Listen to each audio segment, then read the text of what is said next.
Today I choose to follow you.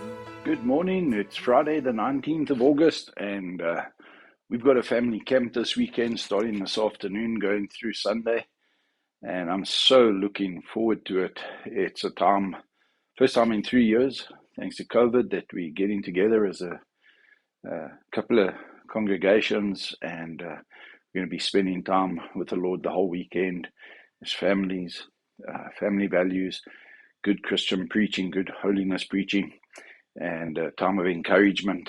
And but I pray for you and I trust that you'll get into a service come Sunday, and that you'll look forward to spending time in fellowship with fellow believers. It's so important to keep yourself and your faith alive. This is Coffee with God. Got a cup of coffee to start the day with. Although also it's not my first one for this morning. The men have already been here and we've had a great chat this morning. But Jude chapter 1 verse 5, very quickly. Judas 1 verse 5 says, "Now I desire to remind you, though you know all things once for all." And it's important. Although we know things, we need to be reminded, because there's a slow fade that just happens. If we don't remind ourselves, if we don't keep the main thing, the priority, then things just tend to slide and we forget. It becomes something that we get complacent with. And listen to what he says. Although you know all things, let me just remind you that the Lord, after saving the people out of the land of Egypt, subsequently destroyed those who did not believe.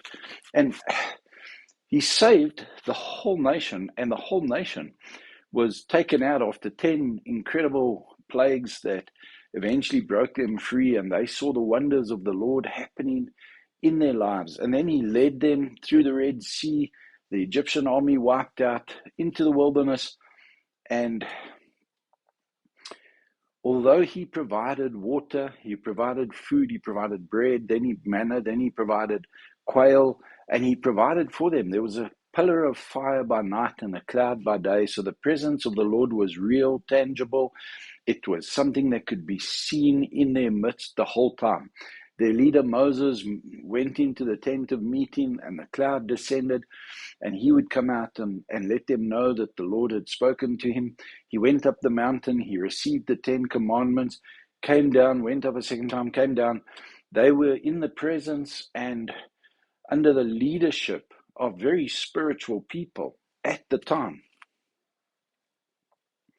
And yet, subsequently, the Lord had to destroy those who lost their belief, even though he'd saved them and he walked with them and he provided for them and he cared for them. And that's a warning for you and for me. We need to guard our faith. We need to hold on to it. We need to make it a priority. That's why just about every Friday I encourage you to get to church, not for church's sake, but for your sake. That you remind yourself of what's important and you place it first in your life.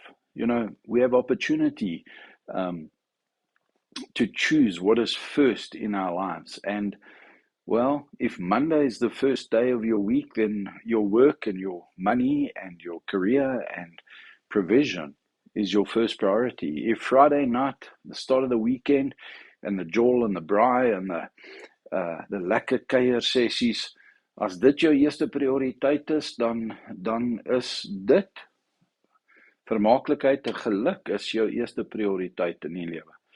Maar vir die kerk is Sondag die eerste dag van die week, en as rede daarvoor, ja, dis die dag wat Jesus opgestaan het, maar dis die eerste dag waar ons onsself afsonder en ons gee terug aan die Here, ons aanbid die Here, ons kom in sy teenwoordigheid, al is dit net vir daai uur en 'n half, en ons plaas hom eerste in ons lewens. So die eerste dag van die week is 'n Sondag, die Here se dag, en ons kom in die kerk in. Dis hoekom ek julle bemoedig en aanmoedig om dit weekliks te doen. I try and encourage you every week to do it, because, again, after being saved, don't allow the slow fade. Don't allow distance and time and complacency and the things of God just to become routine and mundane. And in the process, you lose the wow, you lose the dynamic, you lose the essence of your faith. And Here it says, let me just remind you, although you know all things, that the Lord, after having saved the people out of the land of Egypt, subsequently destroyed those